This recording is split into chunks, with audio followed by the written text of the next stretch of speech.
El asambleísta de la provincia de La Suay, Juan Cristóbal Lloret, representa al movimiento Unión por la Esperanza. Juan Cristóbal, muy buenos días. Gracias por acompañarnos en esta mañana y más allá de los temas económicos y el tema de la proforma presupuestaria que de alguna manera ha convocado este diálogo, quisiera también abordar con usted algunos temas de coyuntura. Uno de ellos, la resolución que tomó la Comisión de Fiscalización de la Asamblea Nacional para iniciar el juicio político al defensor del pueblo, Freddy Carrión. ¿Cuáles son las lecturas que tienen ustedes, pero sobre todo la participación que tendrá Unión por la Esperanza en este proceso?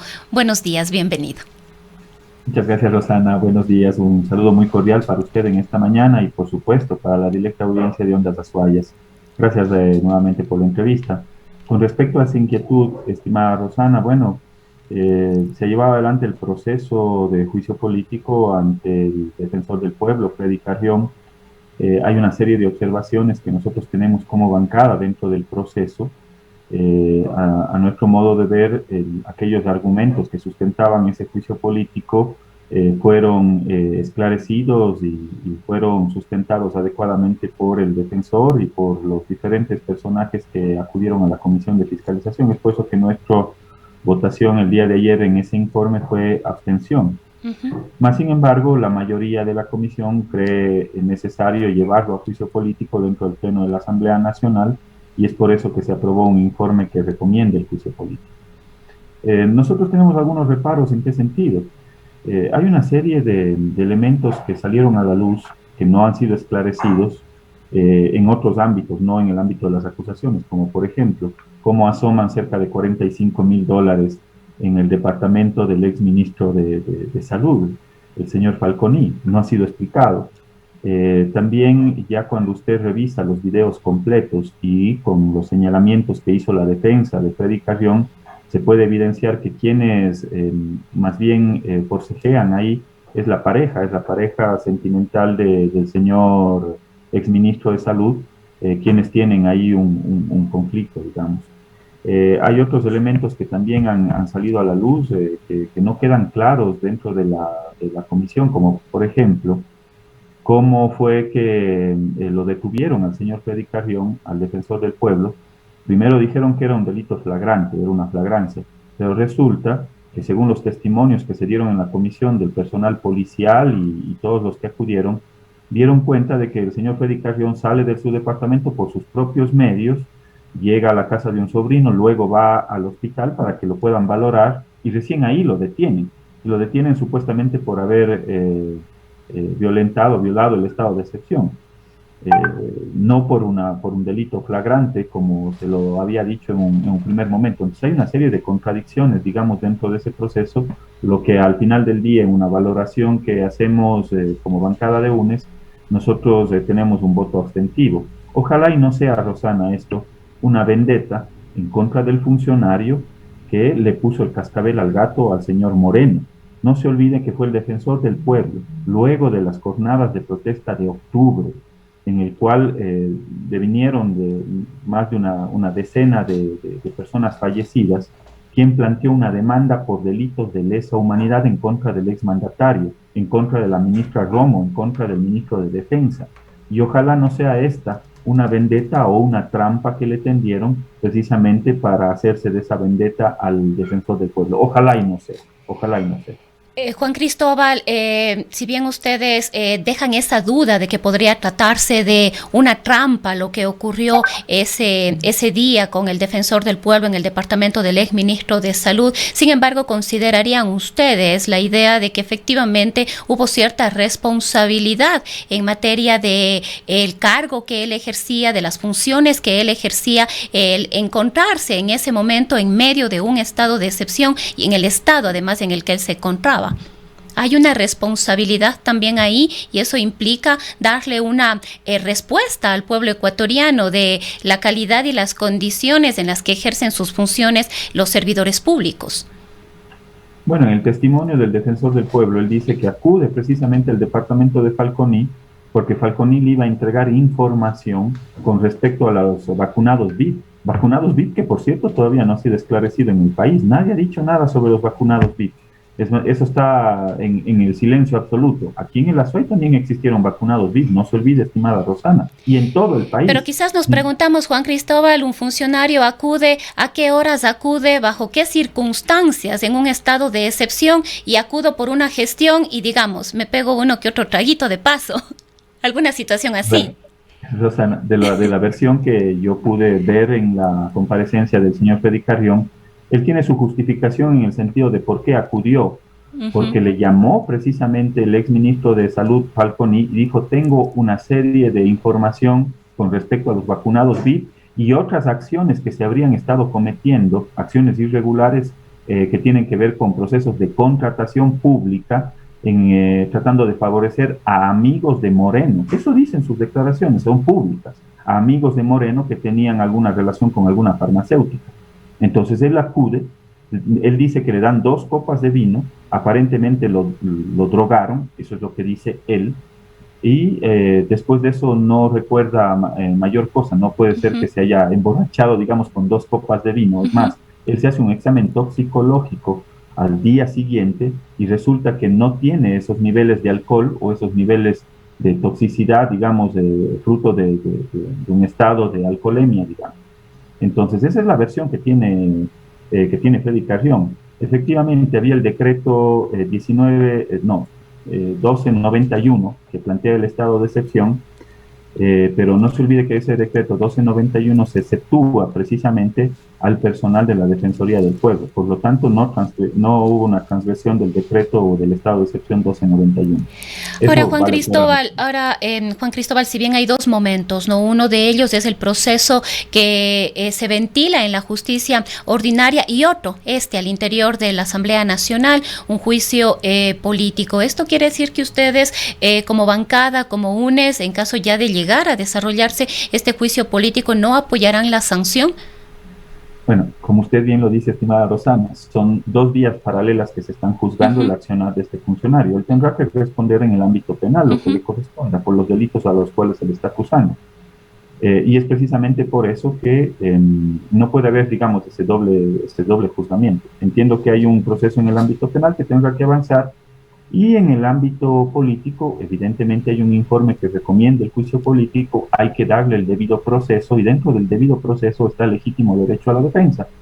Y el defensor del pueblo acudirá a la Asamblea Nacional, ejercerá su legítimo derecho a la defensa, estarán los proponentes del juicio político que ya se convierten en interpelantes, los interpelantes plantearán también sus argumentos y al final de eso, estimada Rosana, nuestra bancada tomará una posición. No podríamos hacerlo antes, sería adelantar criterio, mas sin embargo sí le doy esos elementos que me parece que son importantes. Ojalá y no estemos ante la vendetta de la mesa chica, estimada Rosana. La mesa chica era la que tomaba ese tipo de decisiones, a quién perseguir, cómo judicializar, a quién no judicializar. Lamentable lo que vivimos en los últimos 4 años con Moreno, con la señora Romo, con los funcionarios muy cercanos al gobierno precisamente de este nefasto personaje que resultó para el país como es el expresidente Lenín Moreno. ¿Y quién le puso el cascabel al gato? Yo debo reconocer, y el pueblo ecuatoriano debe reconocer la frontalidad del defensor del pueblo. Él fue el que puso una demanda penal por delitos de lesa humanidad por un informe de una comisión de la verdad, una comisión que estableció una serie de responsabilidades del Estado ecuatoriano y sobre todo del mandatario, de la señora Romo, del señor ministro de Defensa, con respecto a los hechos de octubre, los más de 10 muertos que se dieron luego de las jornadas de octubre. Y me asombra, y debo decirle, me asombra cuál es la posición de Pachacuti, el único que salió a la defensa precisamente en esos hechos dolorosos que vivió el país en la jornada de octubre, precisamente fue el defensor del pueblo. Y hoy resulta que los propios Pachacuti son los que le llevan a juicio político. Esas son las cosas que no se entienden, al menos desde el punto de vista político. Y en el ámbito jurisdiccional o judicial serán las instancias las que puedan determinar los actos o aquellas acciones que habría cometido el señor Carrión. Juan Cristóbal, avanzando en otro tema, la proforma presupuestaria emitida por el presidente de la República, Guillermo Lasso. El movimiento UNES ha expresado, ha hecho pública ya su posición, se ha sumado a la posición del Partido Social Cristiano, a la posición de Pachacuti. Esto quiere decir que la Proforma no encontraría los votos necesarios al interior de la Asamblea Nacional para ser aprobada. ¿Cuáles son las razones? Una de ellas, de lo que pudimos escuchar, es que le estaba dando la espalda al pueblo ecuatoriano. Otra de las justificaciones que hemos podido observar es que no existe un plan nacional de desarrollo, que una Proforma no puede presentarse sin un plan nacional de desarrollo. ¿Cuáles son las observaciones que tienen ustedes y que les ha llevado precisamente a tomar esta decisión? Gracias, Rosana. Evidentemente son razones de orden técnico, jurídico, y también hay razones en el orden social, político.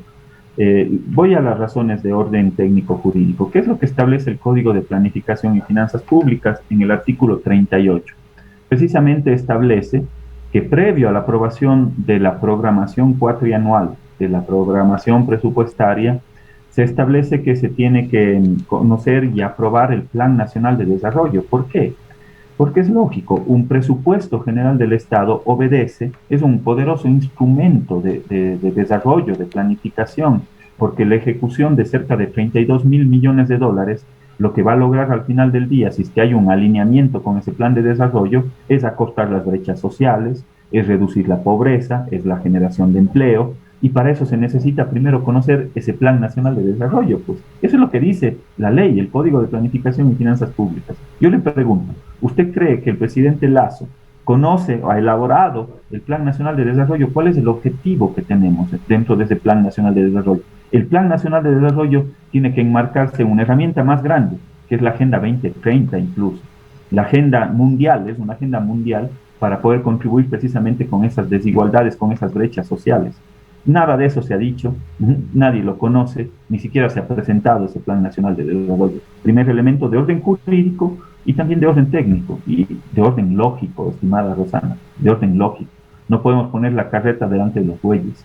Lo segundo que establece la Constitución es que los presupuestos de salud y educación tienen que incrementarse el 0.5% en su valoración anual, hasta lograr un porcentaje que está establecido en la propia Constitución. ¿Qué es lo que hicieron para aprobar esta proforma? Claro, dice, hemos incrementado los presupuestos de salud y educación, pero están comparando peras con manzanas. Están comparando lo ejecutado en el año 2020, un año de pandemia, versus lo presupuestado en este nuevo año. Es decir, claro, yo en el 2020, en el periodo anterior, presupuesté 1.000 millones de dólares. Durante ese ejercicio lo fui reduciendo, porque eso sí se permite una reducción o una modificación hasta el 15%. Yo lo fui reduciendo y al final de los 1.000 terminé en 800. Eso es lo que ejecuté. Y resulta que ahora le pongo 850 para poder cumplir con ese presupuesto en educación y en salud. Pero en el fondo se están reduciendo, y ahí es cuando decimos que se da la espalda al pueblo ecuatoriano. Se están reduciendo los presupuestos, y eso es muy grave, los presupuestos de salud y educación. Vayamos al Hospital Vicente Corral Moscoso y veamos si es que tienen todos los materiales necesarios, tienen todos los medicamentos, hay una atención inmediata, oportuna, proba. No existe, digamos, hay una serie de falencias en el Ahora, sistema. Juan Cristóbal, quizás aquí es importante aclarar también una situación, que este presupuesto es para lo que resta del año 2021, no es para el año siguiente, es decir, no es el presupuesto del 2022. Entonces, en este contexto, las circunstancias y las condiciones son las mismas, es decir, de lo que ya se presupuestó en el gobierno anterior con el presidente Lenín Moreno para este 2021, de aquí lo que queda es este presupuesto en lo que resta de este año, es decir, para estos pocos meses. Sí, y que el próximo presupuesto será otro documento, sin duda alguna, que si no me equivoco debe presentarse en noviembre. Sí, eso es real, estimada Rosana, pero más sin embargo eso ya pone en evidencia, digamos, cuáles son las prioridades de este gobierno. Si yo estoy gobernando este país o esta nación, desde el primer día yo ya marco cuál va a ser la pauta de lo que será mi visión, digamos, de desarrollo. Primero, aquí no hay visión de desarrollo. Lo segundo, se están marcando que sus prioridades no son la educación ni la salud tampoco. ¿Y por qué es importantísimo, sobre todo, el desarrollo de la educación? porque la única forma de poder salir del subdesarrollo, tal como yo lo entiendo, no sé qué es lo que entienda el gobierno de Lazo, es precisamente apuntalar o apuntar a la economía del conocimiento, es la capacidad del ser humano, la capacidad intelectual del ser humano de poder desarrollarse y contribuir al desarrollo del país y de la nación. Esa es una visión de presente y de futuro. No podemos continuarnos o quedarnos solo en un modelo primario exportador o un modelo extractivista. Necesitamos, y usted revisa, los últimos países que han salido del subdesarrollo precisamente han apostado muy fuertemente a los procesos en el orden educativo y ahí ya se marca una pauta. Este gobierno, lo que resulta al final del día es la continuidad, como usted bien lo dice, del gobierno del señor Moreno, es decir, han pasado 4 años, 100 días de lo que ha sido lo mismo, digamos, porque no ha cambiado básicamente nada, sobre todo en el orden presupuestario. Ahora, Juan Cristóbal, si bien es cierto que no se ha presentado, no se ha hecho público, no sabemos si el gobierno lo está trabajando, este Plan Nacional de Desarrollo. El día de ayer le pudimos escuchar al ministro Cueva, al ministro de Economía y Finanzas, haciendo una muy breve exposición. Asumo que usted lo escuchó, asumo que usted también conoce cuáles fueron las declaraciones sobre el plan económico. ¿Qué lectura le deja esto? Bueno, no conozco, no le escuché al exministro de Economía, más sin embargo, sí me genera una serie de dudas, sobre todo la actuación en estos primeros 100 días, digamos. Si usted quiere, podemos ver una pequeña valoración de lo que ha significado en el orden económico los primeros 100 días, estimada Rosana. Ahí nos damos cuenta, primero, cuáles han sido las prioridades. No se ha enviado ninguna reforma en el orden económico a la Asamblea Nacional, pese a que fue el compromiso de Guillermo Lasso. Revisen una declaración que da Guillermo Lasso, dice: el primer día de mi gestión como presidente de la República voy a remitir un proyecto económico urgente para poder eliminar el 2% a los microempresarios. Ya han pasado 100 días y no ha cumplido con ese compromiso. Públicamente, si quieren les paso el video, está en la cuenta de Sofía Espina. En todo caso, ¿qué es lo que sí hemos visto? Y lo que sí hemos visto es que se ha estado gobernando por decreto, básicamente, estimada Rosana. Es decir, si ustedes revisan, se están pagando favores de campaña a través de los decretos. Primero eliminan el Seguro Sucre, una empresa pública que daba utilidades. Si ustedes revisan, las utilidades en los últimos años precisamente fueron de 20 millones en los 2 últimos años. Eliminan Seguro Sucre, ¿y eso qué significa? Que van a pasar cerca de 370 millones de dólares a manos privadas, aseguradoras privadas. ¿Quiénes son los dueños de las aseguradoras privadas, estimada Rosana? Vayan y revisen el vínculo que tienen Banco de Guayaquil con Seguros Chop. Revisemos el vínculo que tiene Banco del Pichincha con Seguros del Pichincha, con Aseguradora del Sur. Es decir, están entregando precisamente gran parte del patrimonio de los ecuatorianos. Pero bueno, quizás ahí también, Juan Cristóbal, hay otro debate detrás, todas las irregularidades que se han denunciado respecto de Seguro Sucre, pero no quisiera quedarme en el tema de Seguro Sucre porque estamos abordando otro y el tiempo se nos va y es corto. Entonces quisiera yo avanzar en este proceso, y usted decía que efectivamente Guillermo Lasso no ha emitido o no ha enviado a la Asamblea Nacional ningún proyecto de los que se fueron calificados o han sido calificados como urgentes, ¿no? Reformas al Código Laboral. Ahora se habla de que no se va a tocar el Código del Trabajo, sino que va a haber una ley de oportunidades laborales, pero también hay que pensar en una serie de reformas de otro carácter, como es, por ejemplo, el Instituto Ecuatoriano de Seguridad Social, las reformas tributarias. Y respecto de todo esto hay otra preocupación adicional, esa falta de apoyo que tiene el presidente Guillermo Lasso dentro de la Asamblea Nacional, lo que incluso al parecer ha llevado a anunciar que va a haber una consulta popular que se llevaría a cabo en este mismo año. Gracias, Rosana. Solo para complementar lo de Seguro Sucre, si es que hay algún indicio de corrupción, eliminen la corrupción, no eliminen Seguro Sucre. Si usted tiene gangrena en un dedo, no se corta la mano, pues, solo para complementar. Con respecto a esa inquietud, estimada Rosana, se nos ha dicho a la Asamblea Nacional que estamos tras un boicot permanente al gobierno nacional. No se trata de eso. Nosotros fuimos los primeros, al menos desde nuestra bancada, en reconocer el triunfo de Guillermo Lasso, pero de la misma manera se tiene que reconocer el triunfo de UNES y de la izquierda, desde el centro hacia la izquierda, en la primera vuelta electoral. Ese es el designio del pueblo ecuatoriano. ¿Qué le puedo decir? En democracia precisamente esas son el que decide al final del día es el pueblo ecuatoriano, el mandante. Si usted revisa las fuerzas políticas que triunfaron en la primera vuelta electoral desde el centro hacia la izquierda, Izquierda Democrática, Pachacute, UNES, digamos, son las que representan la mayoría en la Asamblea Nacional. Eso por un lado, pero por otro lado, cuando se nos plantea que hay un boicot de la Asamblea Nacional, yo le pregunto, Rosana, ¿qué ley en el ámbito económico ha remitido el gobierno de Guillermo Lasso? Más allá del anuncio de que el primer día lo iba a hacer, no lo hizo. Han pasado 100 días, han enviado 2 proyectos de ley que se están tramitando, y eso tengo que decirlo con claridad, se están tramitando en la Asamblea Nacional. La primera es una reforma a la ley de comunicación y la segunda es una reforma a a la ley de educación superior. Ambas leyes se están tramitando en la Asamblea Nacional, estimada Rosana. ¿De qué boicot nos están hablando? No hay tal boicot. Lo que no hay es el envío, la remisión de la ley o de alguna reforma de carácter económico, primero.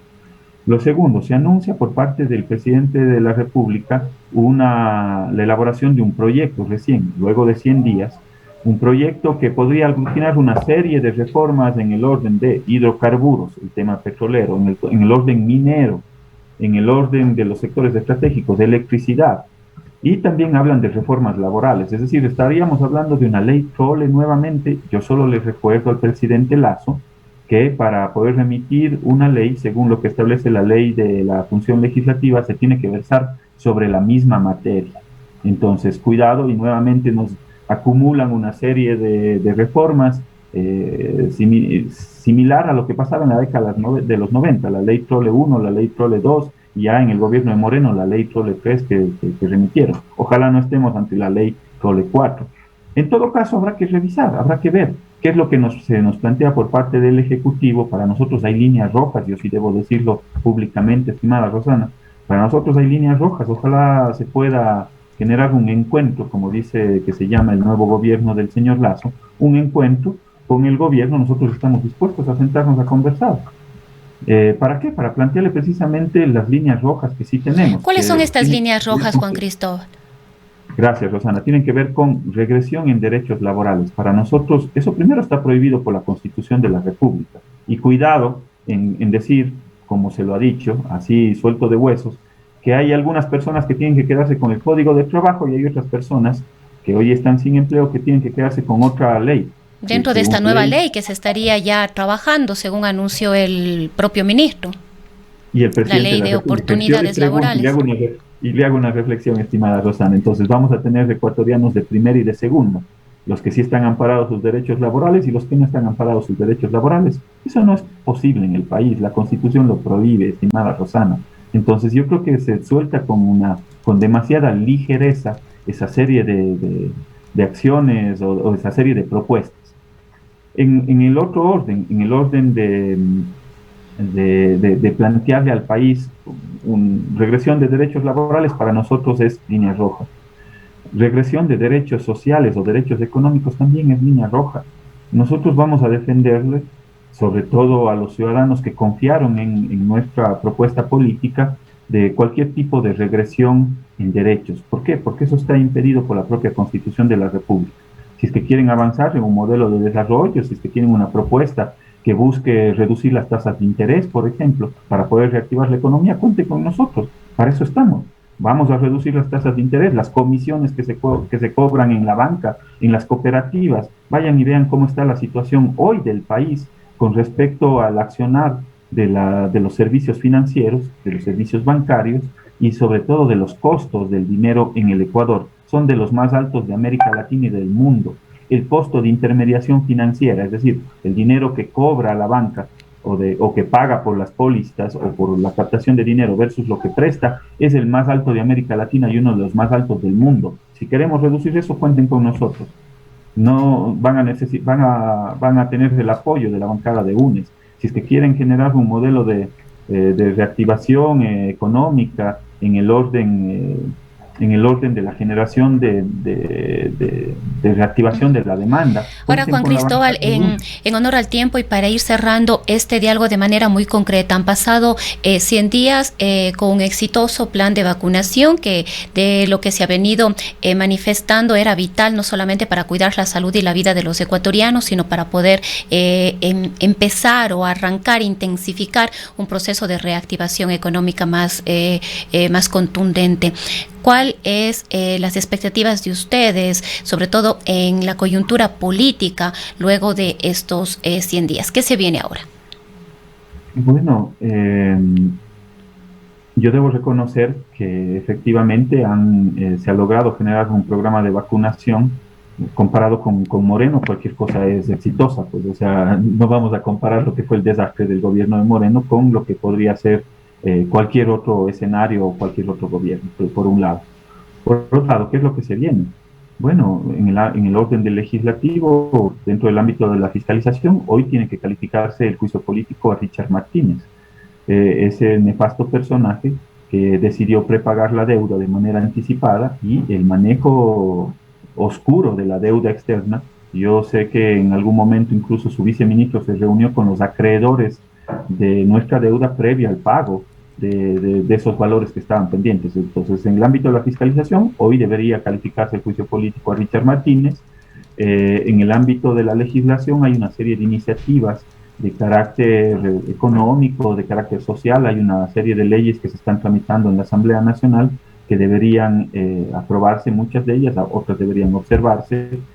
Para están los debates, digamos, dentro del pleno de la Asamblea. ¿Cómo va a responder la Asamblea, Juan Cristóbal, la bancada de ustedes respecto de estas denuncias, de estas nuevas denuncias de Fernando Villavicencio sobre las glosas de varios asambleístas? Mire, luego de destapar la olla de grillos de lo que fue el manejo de la Contraloría General del Estado, lo mínimo que nos queda son dudas, pues. Cuando llega un funcionario a la Comisión de Fiscalización y dice que la Contraloría se encargaba de buscarte el problema para luego venderte la solución, lo mínimo que tengo es dudas sobre el accionar direccionado, corrupto de la Contraloría General del Estado.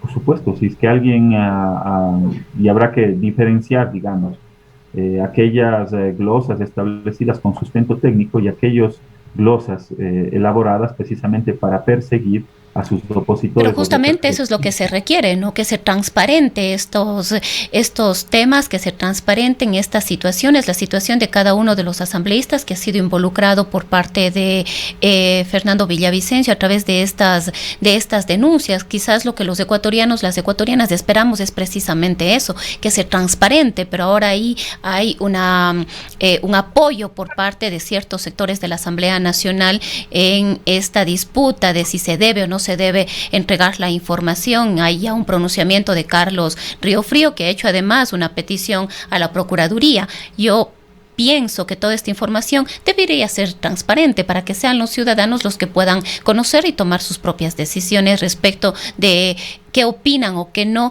sobre lo que está ocurriendo. Bueno, si es que yo también considero que hay alguna información que debería ser pública, pero previo a hacerla pública hay que reformar precisamente los mecanismos que establecen la reserva de esa información. Usted no puede sacar información si está prohibida por la ley, pues. ¿Por qué? Porque está violando la ley. Primero hay que reformar esos instrumentos que mantienen la reserva antes de poder hacerla pública, no al revés. ¿Por qué? Porque está transgrediendo la norma, la ley, y eso es penado en el Ecuador en este momento.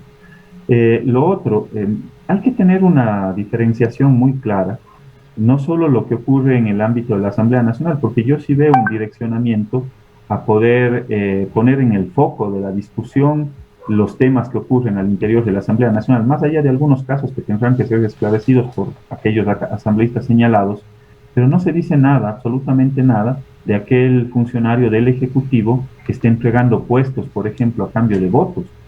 Ya vimos lo que fue el reparto en el gobierno de Lenín Moreno, se repartieron hospitales, gobernaciones y una serie de cargos a asambleístas para poder tener los votos dentro de la Asamblea Nacional. Ojalá y no estemos frente a otro reparto recargado 2.0 de lo que fue el gobierno de Moreno. Pero aquí se sataniza la labor o la acción que puede ser, y de hecho es una acción dolosa, transgrediendo lo que dice la Constitución y las leyes de la República, que un asambleísta gestione un cargo público. Pero ¿qué se ha dicho acaso o por qué no se hace el mismo escarnio público a aquel funcionario del gobierno, aquel ministro de Estado, que efectivamente le dio esa posibilidad de colocar a ese funcionario? Entonces se juzga con diferente rasero por parte de determinados medios de comunicación, no de todos, y de determinados actores políticos. Claro, se sataniza a ese asambleísta, pero no se dice absolutamente nada de ese ministro de Estado que está entregando precisamente ese cargo o ese puesto público. Entonces, ¿qué hay detrás? Hay una estrategia de desgaste de la Asamblea Nacional ante la caída evidente también de la aprobación del gobierno nacional. Entonces, quizás esos son algunos de los elementos políticos que los dejo para la reflexión también. Bien, muchísimas gracias. Ha sido el asambleísta Juan Cristóbal Lloret de la provincia de la Suay del movimiento Unión por la Esperanza. Cuenca, año 2050. Cuando la contaminación y la escasez de agua son problemas en todo el mundo, en Cuenca, Ecuador, todavía se vive tan bien como hace 30 años. Esto gracias a que los cuencanos tomaron decisiones correctas, como la construcción del proyecto hidroeléctrico Soldados Yanuncay, que ha generado 22 megavatios de energía limpia, reguló el caudal del río Yanuncay y garantizó el agua potable para Cuenca y agua de riego para San Joaquín y Baños. Aunque esto parezca ficción, es nuestro compromiso con Cuenca Bicentenaria, el Ecaustro. Juntos generamos agua y energía para la vida.